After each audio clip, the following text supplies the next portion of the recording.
Find your power. Introduction. Power is often thought of in terms of domination and control.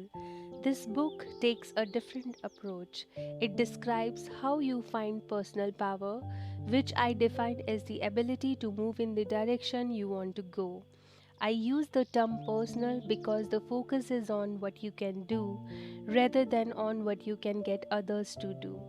This type of power strengthens your ability to face any situation and respond in a way that helps create the outcomes you desire.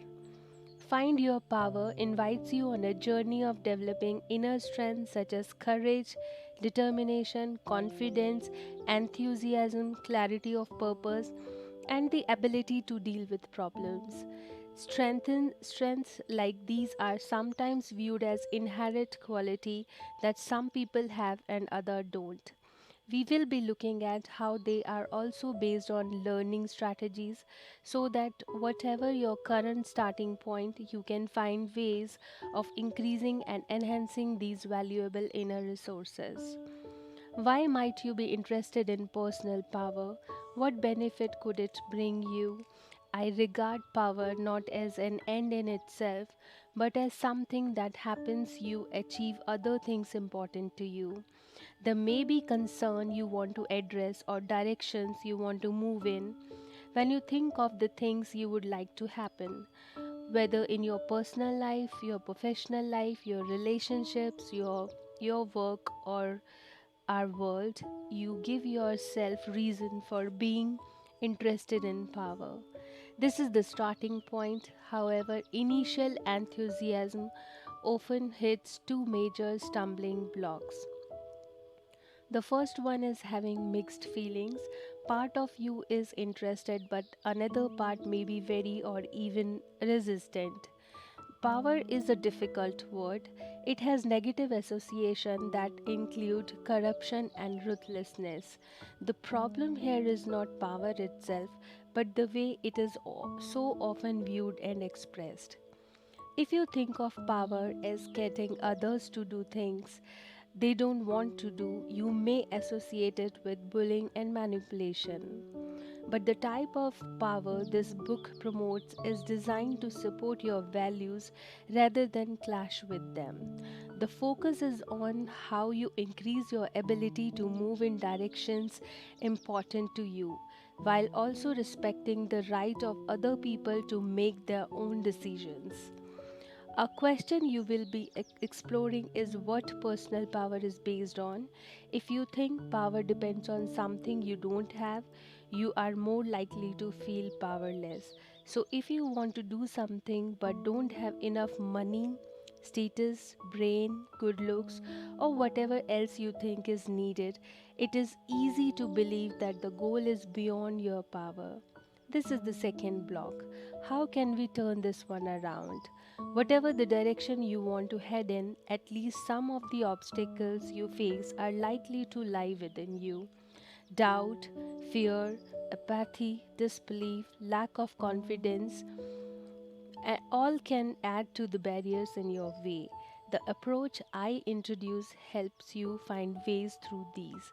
By strengthening your ability to deal with the inner obstacles, you put yourself in a better situation to tackle any type of issue in your life.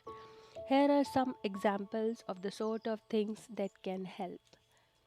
Some areas this book may help with: increasing happiness, giving up smoking, taking up a musical instrument, starting your own business, losing weight, tackling global warming, improving working conditions, writing a book, enhancing relationship, finding a partner, recovering from depression, sorting out your finances, becoming more creative, surviving through times of crisis, increasing effectiveness at work, reducing stress, coping with illness, acting for world peace, creating more joy, clarifying purpose, moving on from your past if you want to, facing fears, becoming more determined, getting filter, learning to laugh more, increasing self confidence, deploying a richly satisfying life.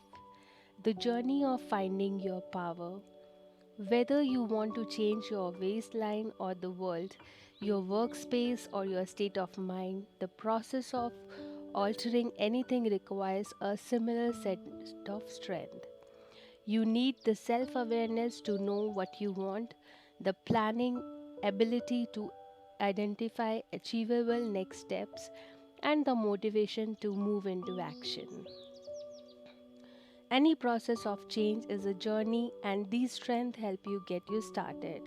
The first part of this book, The Power to Begin, shows how to develop them. We will be looking at ways of getting clearer about what you really want and strategize for boosting your confidence to take those first important steps. Once you start moving in the direction you want to go, it won't be long before you bump into some kind of obstacles. This is not negative thinking. Obstacles offer an opportunity to develop new strength and abilities. Difficulties force you to think again, giving you an appetite for new skills and the deepening of wisdom. The second part of the book, The Power to Move Through Blocks, offers a toolkit to help you understand and work through many of the common resistance that block your path. We look at a way of dealing with fear, how to change stuck pattern of behavior, creating problem solving strategies and methods for transforming crises and failures into turning point. When you have found your way through the obstacles, you face a new set of challenges. How do you stop yourself from losing interest or getting disillusioned?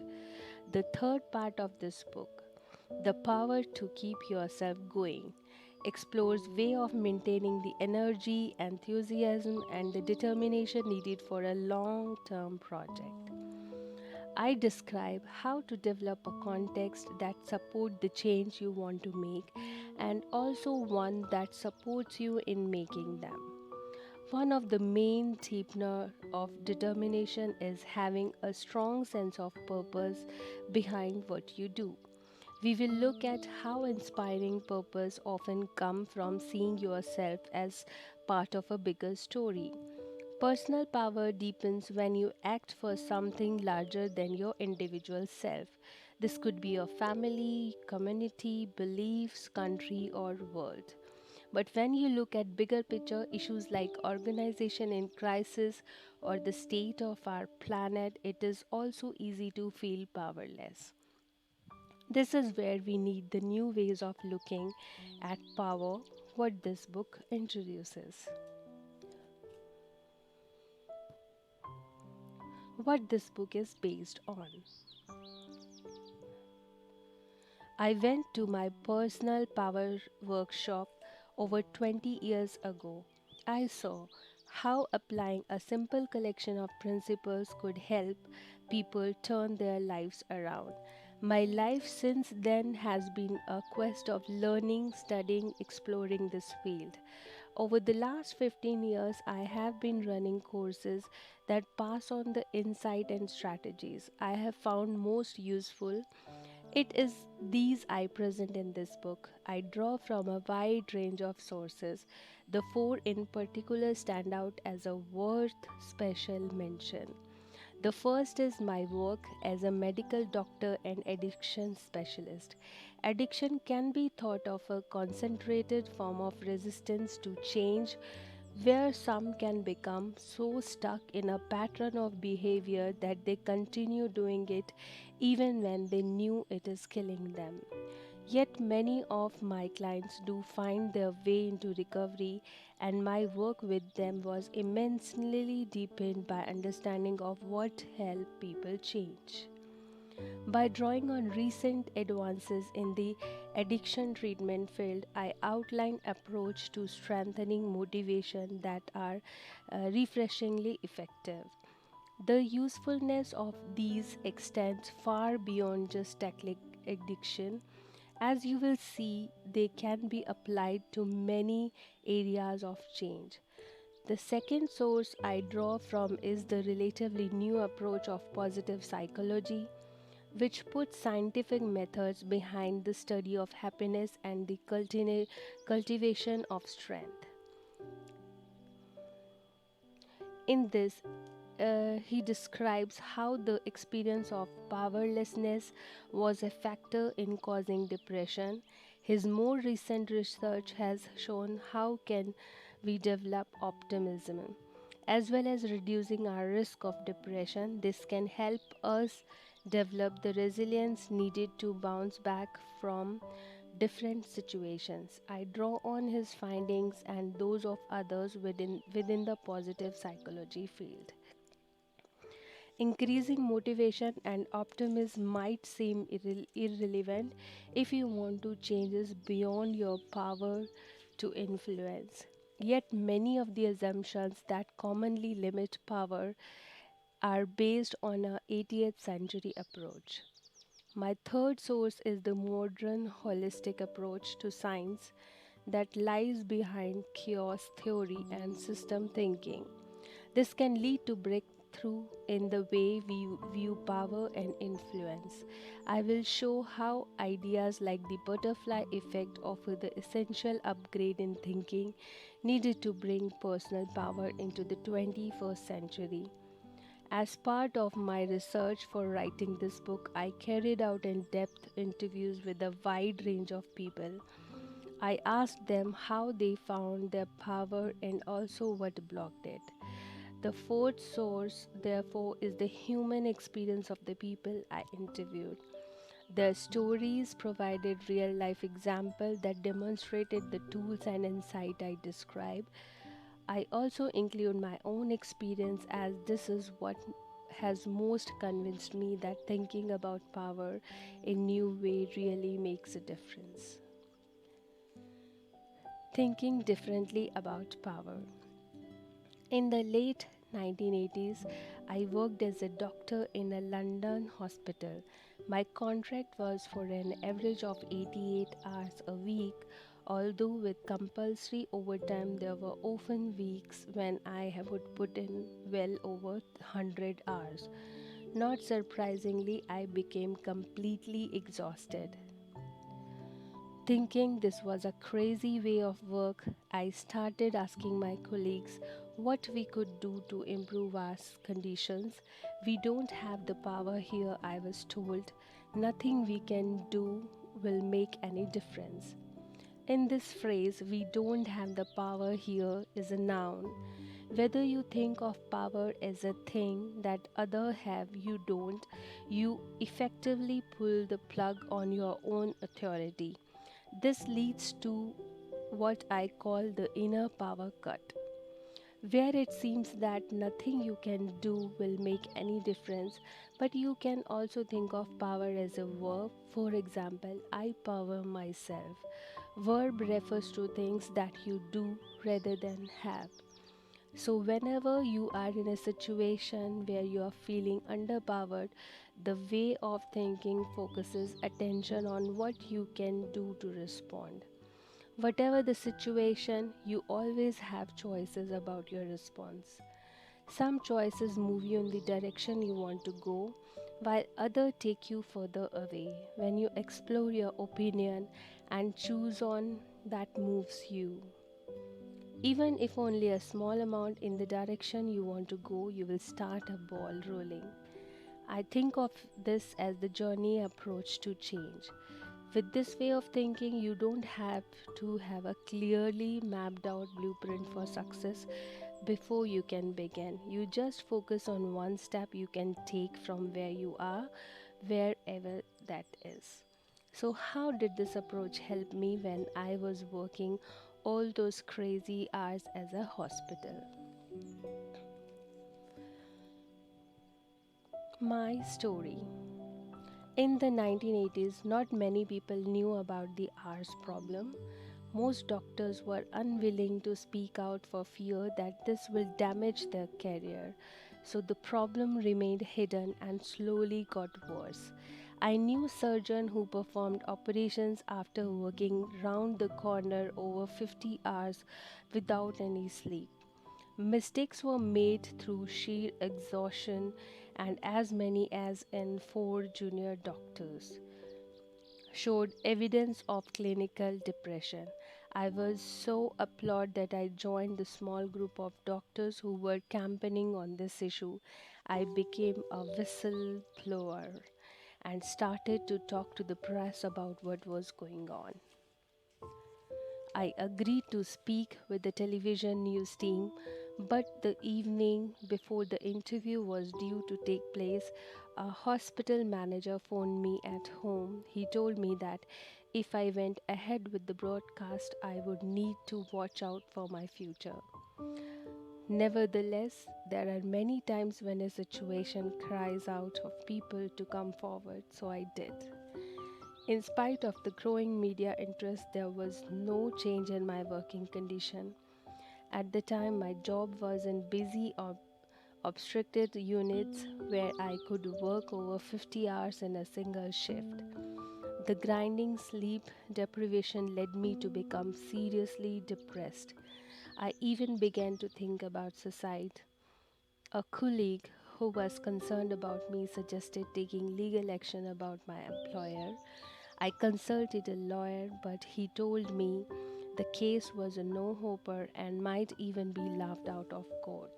The second opinion said something similar. Then a lawyer friend told me she saw things differently.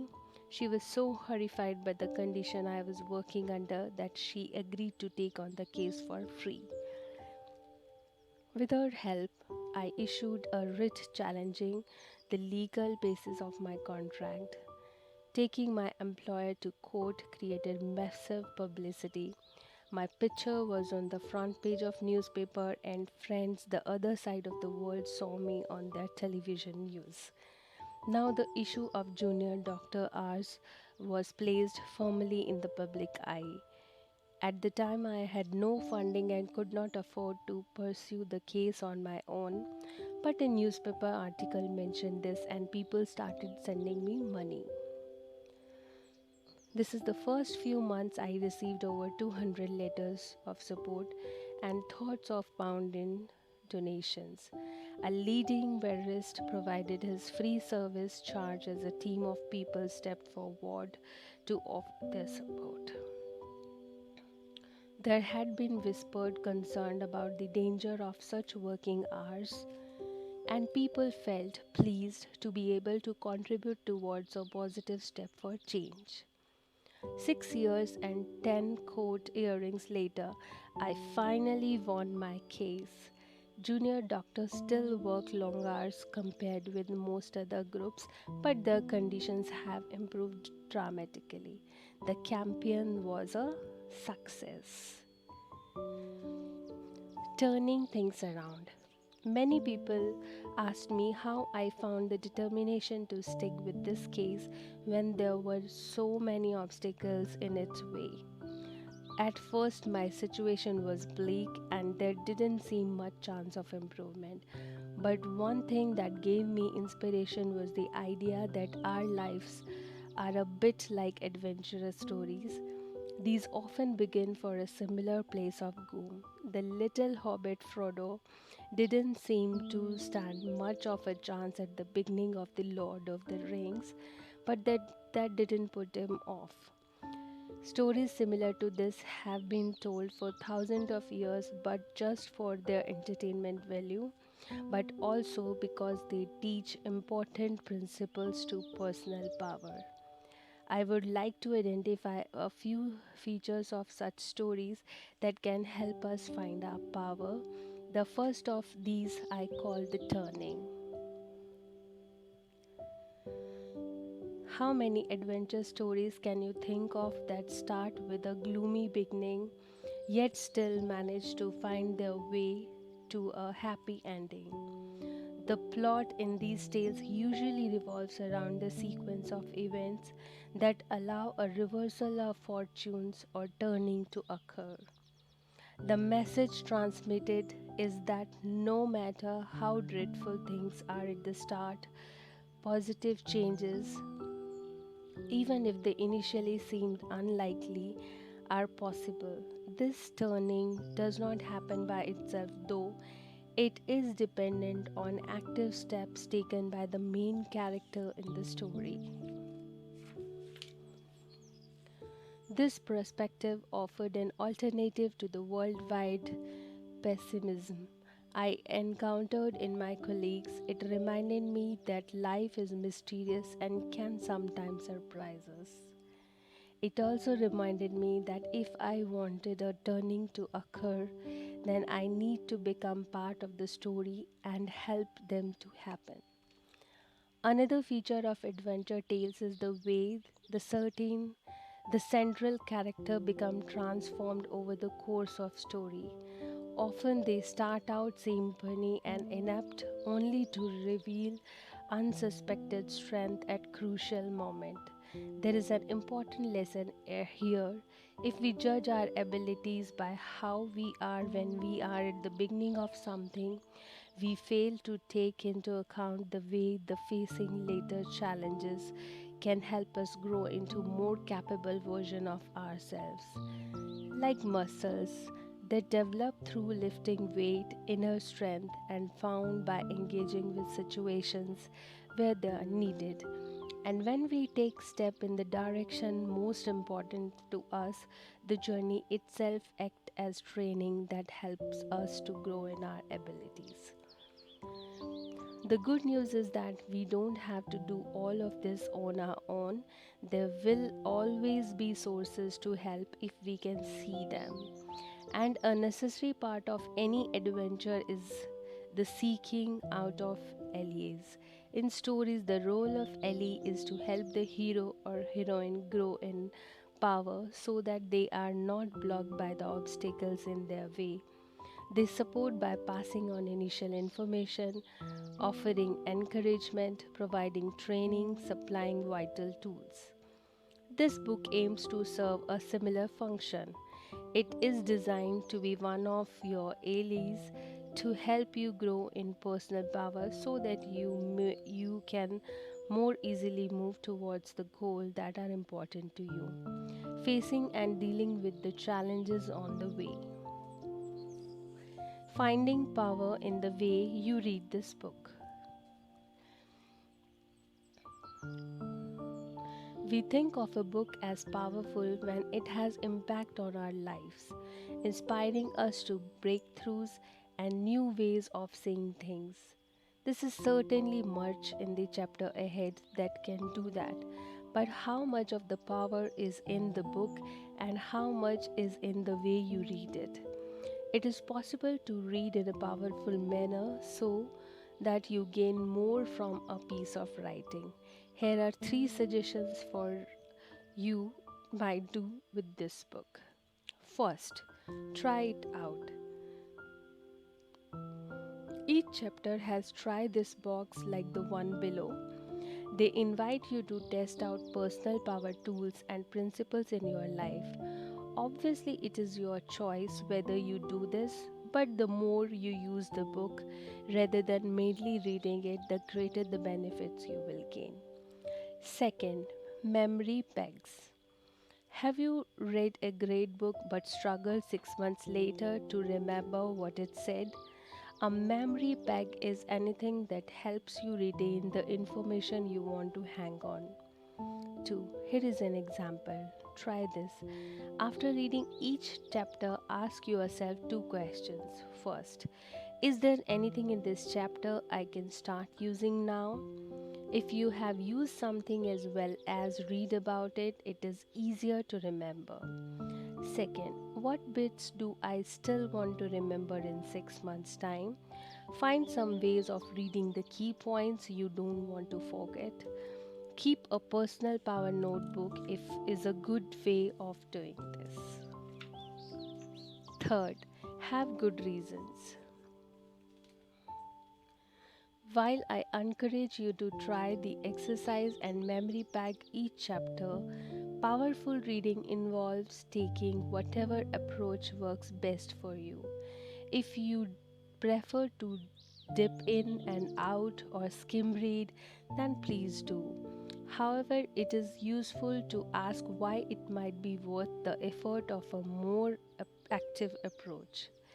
The question points you towards a central ingredient of personal power, having good reasons. If you have purpose you want this book to help you with, these provide you with the reasons for reading at a deeper level. To begin or to continue the journey of finding your power, you need motives. It might be that you are clear what these are for you. If you are not, the good news is that motivation, like other inner strengths, can be cultivated. The first chapter shows how to do this. Let's begin. The power to begin.